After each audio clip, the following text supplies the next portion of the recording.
Assalamualaikum. Halo semua, perkenalkan nama saya Alia Salsabila Ferry-Karani, kelas 7A, nomor absen 3 dari sekolah SMPN 1 Pujon.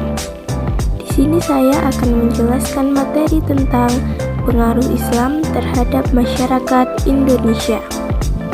Pengaruh Islam terhadap masyarakat Indonesia.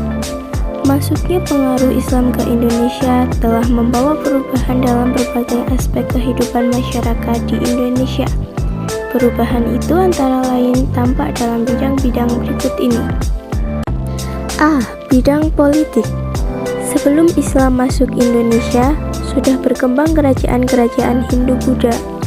Kerajaan-kerajaan tersebut kemudian mengalami kemunduran dan digantikan perannya oleh kerajaan-kerajaan Islam. Pada masa Islam, konsep kerajaan berubah menjadi kesultanan.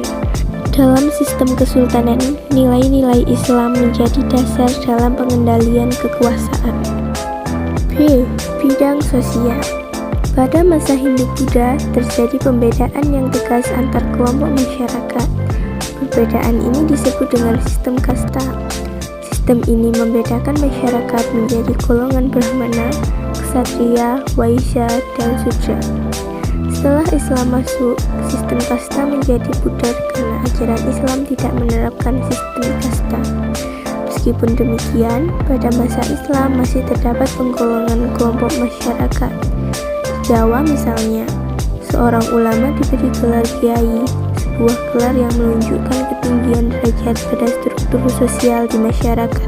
Begitu pula dengan para penyebar agama Islam yang diberi gelar sunan. Gelar ini menunjukkan status sosial yang tinggi. C. Bidang agama. Pada masa Islam, sebagian besar masyarakat di Indonesia menganut agama Islam. Meskipun demikian, masih terdapat masyarakat yang menganut agama Hindu, Buddha, atau menganut kepercayaan terhadap roh halus. Hingga saat ini, sebagian besar masyarakat Indonesia menganut agama Islam. D. Bidang kebudayaan. Berkembangnya kebudayaan Islam di Kepulauan Indonesia tidak serta-merta menggantikan atau memusnahkan kebudayaan yang sudah ada.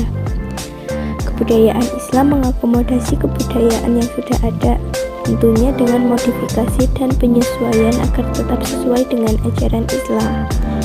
Hal ini menyebabkan terjadinya akulturasi antara kebudayaan Islam dengan kebudayaan yang ada. Hasil akulturasi tersebut antara lain: 1. Seni bangunan. A. Atap tumpang. Atap tumpang merupakan atap yang tersusun semakin ke atas semakin kecil. Tingkat yang paling atas berbentuk limas.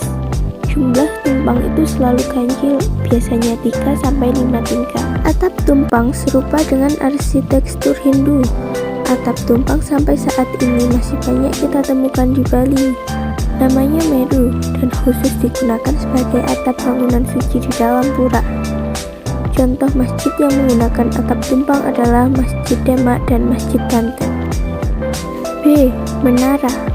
Menara merupakan bagian bangunan masjid yang berfungsi untuk mengumandangkan azan ketika waktu sholat telah tiba.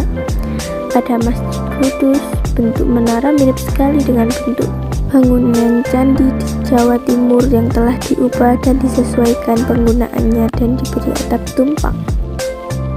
2. Seni ukir. Seni ukir yang berkembang pada masa Islam merupakan modifikasi dari masa sebelumnya. Dalam ajaran Islam, ada larangan untuk membuat patung atau melukis makhluk hidup, apalagi dalam bentuk manusia.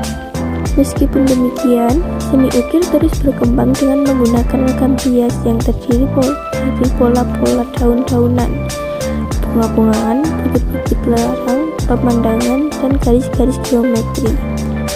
Ragam hias ini kemudian ditambahkan dengan ragam hias huruf Arab yang kerap kali digunakan untuk menyamarkan lukisan makhluk hidup.